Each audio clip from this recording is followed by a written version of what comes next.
Se eu tivesse feito o que eu fiz na NASA, hoje em dia eu tava preso.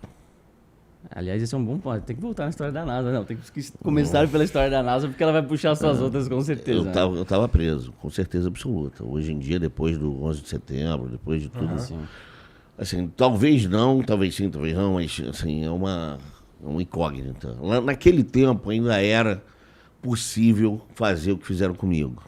Até porque eles estavam meio perdidos no assunto. Toda a tecnologia era muito nova mesmo. Era muito nova, você não tinha firewall quase, era uma coisa muito difícil. O cara pedia uma máquina na NASA, um cientista qualquer, ele plugava a máquina na NASA, era um IP real e vamos embora, entendeu? Então você tinha porta aberta para tudo quanto é lugar. Você tinha a bem da verdade, porra, não era só eu não fui só eu que hackeei a NASA, né? Porra, tinha até concurso de quantas máquinas você tinha lá dentro. E não era só a NASA, tinha Pentágono, caraca, tinha era putaria. Pra tudo quanto é lugar. Eu tinha máquina, eu tinha, sei lá, não sei quantos domains, eu tinha todos os, tinha uma época que eu tinha todos os top level domains do mundo. Que era ponto não sei o quê, ponto .com, ponto não sei o quê, ponto .eg, ponto não sei o quê. Eu tinha todos, tinha uma máquina pelo menos em todos eles. Então, assim, foram os áureos tempos da... Pois é, mas a internet chega no Brasil em 96, né? 95, 96. 95, 96. No IBASE. Como é que deu tempo de tu se tornar safo o suficiente para hackear a NASA nesse pequeno período? Assim, primeiro, gastei uma grana do meu pai forte acessando o BBS nos Estados Unidos. Antes de descobrir o Blue Box... Você sabe o que é Blue Box, não? Blue Box era o que acontece? Você tinha um apito no naquela caixa de Captain Crunch, que era uma caixinha azul seria que é equivalente aos sucrilhos, que você apitava. Isso foi antes de mim, tá? Eu já tinha Sound Blaster, já tinha tinha placa de som, etc. Que você apitava, você quebrava o trunk, que era uma forma de das companhias telefônicas se comunicarem. Era um protocolo chamado CCITT. Caralho, isso era filha da putagem pura. Era, filha da putagem pura e absurda. Então... Antigamente, se for pegar a história do desenvolvimento do hacking, tinha uma galera muito dedicada à telefonia. Então, usar orelhão sem pagar, ou gerar tons para poder fazer ligações. Então, se chamava a galera de freakers. Freakers, Entendeu? Eu tive aula de yoga com esse cara, com o Captain Crunch. Caralho. Na HAL, na Hackers at Large, em 2001. Era muito doido. Assim, tipo, aqueles caras mesmo do começo do Silicon Valley. Uns caras esquisitão, malucão. Esquisitão, tá. Captain Crunch. Eu não sei nem se tá vivo ainda, mas, pô, não tinha nem dente mais. Beijo pra ele. Aí, isso evoluiu e você tinha uns números chamados bridges no Brasil. 000-666, 000-777, que acessavam sistemas de outras... Você podia botar cartão e ligar para outros países do mundo pagando a tarifa local. Então você comprava um cartão, ligava para essa bridge e falava com qualquer outro lugar do mundo. E o que a gente fazia? A gente quebrava o trunk dessas coisas e ligava para qualquer lugar do mundo de graça. Entendeu? Ainda bem que eu estou falando isso há 30 anos. As empresas não vão se importar mais, eu acho. Então, assim, eu acessava a internet antes da internet vir para o Brasil. Uma delas é a CompuServe. Você vinha naquelas placas de som, você vinha um negócio de graça para você experimentar 30 dias de graça na placa de som. Meu pai tinha uma loja de informática. E eu pegava, porque ninguém usava isso aqui, eu pegava aquilo e todo dia, 30 dias, eu renovava aquele troço, entendeu? Aliás, esse era um ponto que eu ia martelar aqui. Você tinha acesso a uma máquina numa época que as pessoas não tinham, sim. Não era comum ter em casa. Não, tinha modem, tinha placa de som, tinha kit multimídia. Kit multimídia era placa de som, o CD-ROM e as caixinhas. E as caixinhas, da Sound Blaster, Sound Blaster Pro. Eu tive tudo isso, realmente. Eu tive uma Sound Blaster 16. Tinha 1664. Que eu botei num 486 DX4. DX4 100. 100. Ah, muito bom. Eu tive 14,5 também, foi meu primeiro PC. O meu primeiro computador foi um CP400. Não sei. Eu tive modem no MSX. No MSX Expert da Gradiente. 300 BPS foi o meu primeiro modem. Assim, eu tinha 12 anos. Vocês nem eram nascidos. Você era. Eu sou de 85, Você era nascido. Ele era nascido ainda. Você nasceu um ano depois de eu ter modem. 1990 foi o meu primeiro modem. Aí, assim, então eu já tinha. Meu pai é engenheiro eletrônico formado no IME, meu pai é militar, general do Exército. Então, assim, e ele é muito aficionado, sempre foi muito aficionado por tecnologia. Ele fez curso na IBM, naqueles grandes mainframes da IBM, COBOL. E eu herdei isso dele, né? E eu sempre tive computador em casa, desde que eu não entendo por gente. Então, e a facilidade do teu pai por ter uma loja de informática. Depois que ele foi para a reserva, ele tinha uma loja de informática. Então, eu tinha muito contato. Apesar de engraçado... Caralho, teu pai tem quantos anos? 84. Tá. Foi para a reserva há um tempão, né? Já, um tempão. 1992. Tá. 1992. Ele deu aula pro Heleno. Caralho. O Heleno foi aluno dele. E eu estudei no Colégio Militar com o filho do Mourão. Engraçado. A gente vai indo. Enfim. Por outros motivos e tal, mas... Aí então tu tinha... Não, isso não quer dizer que eu vote no outro, tá? Não, claro. É só... Com certeza, não tem nem... Mas nada a ver. ele não. Mas é um... Mas assim, tem um... O fato de você conseguir acessar a internet desde 1990, ainda que de uma forma mais rudimentar... Não, 94, 95. 94, 95, foi quando ela veio pro Brasil, verdade. Pra que serviu o modem antes? Você tinha BBS, chama Bulletin Board Systems. Inclusive, eu fui CISOP de duas BBS. Eram sistemas, você tinha um sistema Ciranda, você tinha um videotexto aqui em São Paulo, 1486, depois virou um número de... Era isso, né? 1486, desculpa, eu vou concentrar minha memória. 1486, é isso? Acho que era 1486. Era o videotexto em São Paulo, que você tinha... Eu, por exemplo, eu vendia trabalho. Uma primeira coisa, nem de joguinho pirata... Foi vender trabalho de escola pros meus amigos. Vendia aqueles CDs com joguinho pirata pros outros? Porra, pra caralho. Caralho. Muito. Será que eu comprei? Caraca. Bizarro que meu irmão mais velho comprou algum de tudo, porque eu lembro que ele tinha um CD com uma porrada de jogo. Na época os HDs eram muito pequenos, né? Sei lá, eu tinha um HD de 800 mega. Não. E como eu tive não tinha... um de 20 mega. Que você tinha que parquear. Sabe o que é parquear? Não. Você tinha que, antes de desligar o computador, você tinha que botar a agulha do HD na trilha zero. Nossa. Porque senão não funcionava depois. Você ficava com um monte de bad block. Caralho. Porra, nessa... Ainda bem que não tive que passar por essa. Brabo demais. Porra. E aí, teve gente, porra, olha, vou dar um crédito pra galera old school, mais old school que eu. Uma memória, um manual de uma memória de 1 mega. Era isso aqui, ó. A memória. Era isso aqui. O livro. Era um armário. O tamanho dessa televisão. Mas pra que isso? Você escreveu o que nesse negócio? Era instalação? Memória RAM. Memória RAM de computador de mainframe, antigamente, era um armário. 1 mega era um armário.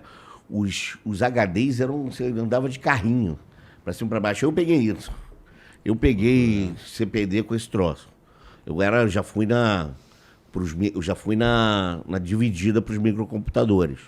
Mas eu, quando tinha 6, 7 anos, quando meu pai me levou no primeiro CPD que eu vi na vida, que foi o Serpro, lá em Brasília, os caras andavam com HD num carrinho, naqueles carrinhos que leva compras, o cacete A4, aqueles... Então... Andava com HD de 20 mega. Aquilo era o supra-sumo dos caralhos do negócio. Caralho, quanto é que tem no teu celular hoje? Caralho. Você vê como um engenho humano é uma coisa sinistro impressionante. pra caralho, sinistro pra caralho. Pois é. Tá, aí tá bom. Eu entendi como é que tu conseguia ter todo o acesso à tecnologia e quando veio a internet tu já era um tech savvy, por assim dizer. Já entendi do negócio. Então. O modem, tem um amigo meu, chama Alessandro Forel. Ele me apresentou, ele tinha um MSX Hotbit, que era da Sharp. Você tinha MSX Expert, naquele tempo tinha reserva de mercado, não sei se você sabe o que é. Sei. Você não podia, os militares tinham muito medo do que as pessoas podiam fazer com computadores. Tanto é que a primeira faculdade que teve curso de informática no Brasil foi a PUC, e chamava P15, que era o programa 15 do Sistema Nacional de Informação, né, do SNI, Serviço Nacional de Informação. Era um curso secreto que a PUC dava, foi para o segundo computador. O primeiro foi do IME e o segundo foi na PUC. Era um curso secreto que a IBM dava para os militares dentro da PUC. O P15 vem daí. Entendi. E aí, o que acontece? Você tinha essa reserva de mercado, você não podia comprar computador de fora, você tinha que comprar computador que era produzido no Brasil. E a gente não usava os americanos, usava os japoneses. Usava os 8086 fabricados no Japão, que eram os Expert, MSX Expert, MSX Hotbit, tinha vários. Não tinha Commodore aqui. Pegou Commodore aqui no Brasil. Tinha Amiga, depois pra mim, esses nomes aí eu relaciono a videogame. Então, não. Então, tinha Atari aqui no Brasil já. Mas, você vê, só depois da reserva de mercado, você começou a ter realmente console no Brasil. O Nintendo não tinha. Você não tinha Nintendo, não tinha nada disso. Você tinha um Atari e o Nintendo só veio pro Brasil junto com o Master System da Sega. Anos depois, e o Phantom, que era da CCE, né? Gradiente. Da CCE, acho que era o Turbo Game. Então, a gente tinha esse problema ainda de defasagem. Você tinha um monte de pirataria. Você vinha montando placa do Paraguai, PCXT, etc. E era caríssimo você montar um PC no Brasil. Uhum. Então, a gente começava com o MSX, com o CP400, que era da Prolog. Ainda mais meu pai, que não ia, obviamente, trazer nada. Meu pai é super Caxias. Não ia trazer nada que o exército não deixasse. Entendi. Entendeu? Mas no caso da NASA, então, quando você... Primeiro, você resolveu invadir a NASA porque já era algum meme do tipo que no meio a gente fala, né? Vou hackear a NASA. Você conhece aquela história do cachorro que foi pra igreja? Não, qual que é a história? Sabe por que o cachorro foi pra igreja? Porque a porta estava aberta. Exatamente. Bom. A porta estava aberta. Eu tinha uma máquina em tudo quanto é lugar. A NASA nem foi a coisa mais importante que eu fiz. Dos 10 maiores hackers da história, não foi esse. Foi porque dentro da NASA eu acessei uma máquina, que era uma máquina que estava numa rede que não estava conectada na internet. Era uma máquina interna, que estava conectada numa máquina, que estava conectada numa máquina, que estava conectada numa máquina que tinha... Era multi-homed, que chama, né? Que você tinha 2 placas, e uma das placas era numa rede, que é uma rede... a DARPA, que ainda existia na época, eu acho que até hoje existe. É uma rede do exército americano, que tinha o Blue Mountain. Na época era o computador mais poderoso da face da Terra. E eu esnifei uma senha do Blue Mountain. Então você não tinha como alvo especificamente a NASA? Não, eu nem sabia que eu estava entrando no Blue Mountain. O que era o Blue Mountain? Eu sabia que eu estava entrando num Cray, por causa do sistema operacional. Você estava varrendo o que você podia. Mas eu tinha uma porrada de Cray. Tinha Cray pra caraca. Cray era um dos sistemas que tinha mais problema na época, porque era pouco. Então você tinha um monte de buffer overflow no negócio. Tinha um monte de running condition, um monte de problema que te dava o root da máquina. Caralho, depois eu vou ter que assistir isso Super aqui usuário. pra entender, por exemplo, o que é um buffer overflow. Buffer overflow é um tipo de ataque que você faz ao sistema operacional. ao core do sistema operacional. Eu imagino que você Por quê? bombardeia ele com um monte de coisa. Porque até a ele... pilha de memória, antigamente, você podia acessar direto. Hoje em dia você tem camadas que não consegue mais acessar, processar direto. Mas você podia ser... Os programas acessavam direto a memória do computador. Tá. E abriam, ele falava, olha, eu preciso de tanto. Eu preciso de tanto de memória. E essa memória ficava aberta. Se você não tratasse a variável, dizendo, olha, essa variável aqui tem esse tamanho no código, você metia uma variável maior e aí quebrava a porra do negócio e deixava aquela área aberta para você executar o que você quisesse. Imagina que você tem um campo que você tem que colocar seu nome. E aí o programa pensa que seu nome vai ter no máximo X caracteres. Só que você tem a liberdade de colocar mais do que esses X caracteres. Então você quebra o espaço que tinha sido reservado, você passa do espaço que tinha sido reservado para o seu nome e passa a ter acesso à escrita em outras áreas da memória. E como áreas da memória também tem as instruções seguintes que o programa vai executar, você está caindo numa área de memória que você meio que consegue controlar a próxima execução. E aí você pode executar, por exemplo, o que caso. você quiser. Caralho, você entendi. pode injetar um código lá dentro dessa parte de memória que diz, olha só, me dá acesso a uma shell. Eu posso pegar uma shell e botar nesse negócio. Shell é um executável. Uhum. E aí, se você fizesse isso em um programa que tivesse acesso de superusuário, que estivesse rodando como superusuário, tivesse acesso à memória como superusuário, você vira administrador da máquina. Entendeu? Então, basicamente, a gente Entendi. tá falando de vulnerabilidade. Então, ainda assim, hoje ainda acontece esse tipo, mas a gente tem tratamentos automáticos. Porque assim, o que da acontece? coisa Hoje em dia, a maior parte das linguagens que você usa para acesso externo, elas não acessam a memória direto. Elas têm um signing, tem uma virtual machine, uma abstração entre ela e a máquina, que é, por exemplo, Python, Java. Java foi a primeira a fazer isso. Por quê? Porque é para rodar em vários lugares ao mesmo tempo, em vários sistemas operacionais. Então você tem várias coisas que você tem que tratar se você for Bing Engine, Little Engine, Cisc, RISC. Tem um monte de... Ai, graças a Deus, estava fechado. Senão ia ter um desastre aqui agora. A Java? Acho que não. Aí, isso aqui não pode derramar de jeito nenhum. Não. Aí, o que acontece? Então, você tende a ter, hoje em dia, muito menos problemas desses. Você tem outros. Injeção de... Hoje em dia, por exemplo, que é o ransomware, que está na moda, ele usa um acesso que você tem, mais engenharia social do que qualquer outra coisa. Olha, clica aqui, porra, para ver uma mulher pelada. Você já tem acesso a um banco de dados, por exemplo. E esse cara do banco de dados tem uma função chamada crypt, que você criptografa o banco de dados todo.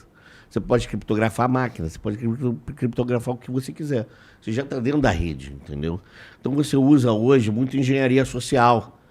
Por isso que eu falei outro dia, acho que foi no Rica Perrone, que, na verdade, hoje em dia, a maior parte dos problemas, das vulnerabilidades, requer uma pessoa. Alguém precisa vacilar. Requer um vacilão. Entendi. ou rola como um insider, né? Tem os casos que estão preocupantes agora, é que esses grupos que fazem esses ransom, né? Que eles criptografam e pedem um resgate em grana e tal. É que os caras estão indo no LinkedIn, pegar uma empresa alvo, mandar mensagem pros caras falando, se tu rodar esse arquivinho aí, quando os caras te pagarem, teus chefes pagarem o sequestro, você vai receber aí uma milha. E não só então, isso. o cara descontente fala, mano, o que eu tenho que fazer? É rodar um programinha. Espeta esse pendrive, ela roda lá. E agora, conversa. outra coisa. É essa que é a outra treta, coisa. insider, cara. Governo. Tem Bolsonaro, tem Lula no governo. Quando o Bolsonaro era, tinha um monte de Lula. Quando o Bolsonaro... Você sabe qual era a senha? Eu não sei se é verdade ou se é mentira. Eu sei que é verdade, mas eu não posso dizer que... Sabe qual era a senha de acesso do banco de dados do currículo Lattes? Não. 1, 2, 3. Nossa, não acredito, cara. Pô, nem pra eu colocar até o 5 pra dar uma... Quem é que não é? Aqui, essa merda. Aí você diz, foi de propósito? Não foi. Não vou dizer, não estou culpando ninguém aqui, não quero ser processado nem nada. Mas, cara, uma boa, que uma máquina dessa, só tinha uma máquina, não tinha backup, não tinha nada. E Entendeu? deu merda isso daí? Porra, o currículo Lattes ficou meses fora do ar. É. Agora no Rio, cara, meses, acho que nem agora, até agora não, o site principal era em WordPress. Não acredito, cara. É brabo, né? Tem nego que pede. O nosso sistema de governo digital precisa melhorar bastante, precisam Parece lembrar. Que tá parado no tempo, né? E precisam lembrar as pessoas que estão lá que elas não têm partido. Entendeu? Que elas estão lá para ajudar o povo. Não é para prejudicar o Bolsonaro ou o Lula. Que está prejudicando o povo quando faz uma coisa dessa, quando deixa de propósito um negócio aberto. Entendeu? Que escroto, cara. Bom, aí, ok. Deixa eu voltar um pouquinho. Que assim, aí tu tava lá de sacanagem, a porta tava aberta, tu entrou nessa máquina, que tava conectada a essa máquina, que tava conectada a essa máquina. E aí eu acessei o Blue Mountain. Que tu acessou o Blue Mountain. Blue Mountain tinha sido comissionado, porque arma de destruição em massa, essas coisas, porta-aviões, você comissiona. Como se eu tivesse entrado numa arma americana. Como tinham acabado de acabar, 1 ano, 2 anos antes, alguma coisa do gênero, tinham acabado os testes nucleares terrestres. Você não podia mais. O último foi no atol de Mururoa, francês. Depois disso, a ONU proibiu. Não existe mais teste de explosão nuclear. E os Estados Unidos construiu o Blue Mountain. Por vários motivos, um deles para a desmilitarização das ogivas nucleares, né? Desmilitarização não, é a desativação das usinas, das ogivas nucleares, com acordo com a Rússia, e para simular explosões nucleares, testes, etc. Então, o Blue Mountain era, na época, o computador mais poderoso da face da Terra, quando foi comissionado. E tinha uma semana, um moleque lá com 386 X40. Mentira, eu já tinha um Pentium. Um Pentium 100? Hackeou a porra da máquina. Né? Aí a gente falou, porra, como é que ele entrou aqui? E o que tu Foi uma mulher, na verdade, aí eu fui pego. Como é que eu fui pego? Porque eu já tava na NASA há um tempão, meu irmão. Já tinha, desde os 17 anos. Isso, acho que eu tinha 19, 20. Tava na faculdade já. Aí o que acontece? Eu descobri um bug no Silicon Graphics, que até ficou só depois que eu soube como é que era e tal, que o Silicon Graphics ele deixava alguns usuários sem senha. Então o cara plugava lá 4D Box, tinha uns 4 usuários que você entrava e ficava sem senha. E aí o nego não se preocupava em atualizar a máquina, nem nada. Então, e no Cray, eu descobri um bug que, no Telnet, de buffer overflow. Então eu acessava qualquer Cray, qualquer máquina Cray eu conseguia acessar. E qualquer máquina Silicon, na época. Então todo mundo que tinha Silicon Graphics ou tinha um Cray tava fudido na minha mão.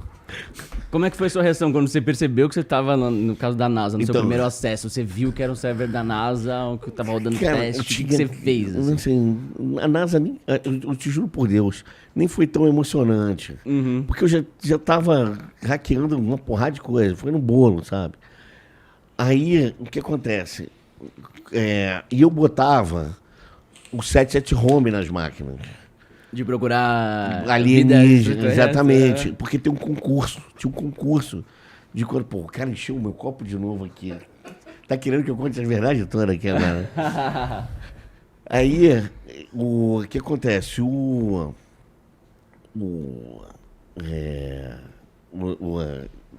tô ficando bêbado aí, ó. Você tá falando do 7. Aí, então, eu botava o 77 home nas máquinas todas. O 77 home era um programinha que rodava e você processava pacotes do radiotelescópio, de vários radiotelescópios. O maior deles é o de Arecibo, que eu acho que nem está mais em funcionamento por causa do terremoto que teve. Então você cedia a sua máquina para processar cedia idle. Cedia idle processamento. Voluntariamente. Você estava sem nada para fazer no computador, seu computador ia usar o seu processador para ajudar os caras a processar esses dados de satélite. E eu portei esse programa para uma porrada de máquinas diferentes. É porque tinha um scorezinho a sua brincadeira, então, era ganhar o scorezinho então, scorezinho de processamento, mais, né? Qual é o tempo de processamento que você gastava. Aí, tudo bicho. Máquina hackeada contribuindo com... você tava hackeando para contribuir com um projeto científico, exato. Pelo menos. Olha aí o que acontece? Causa nobre. Quando eu hackei o Blue Mountain, eu botei uns 3 ou 4 crays, mas eu segurava a porra do processamento. Falava, não processa tanto, entendeu? Fica até X. Para eu poder ficar entre os 10 primeiros e não explanar a parada.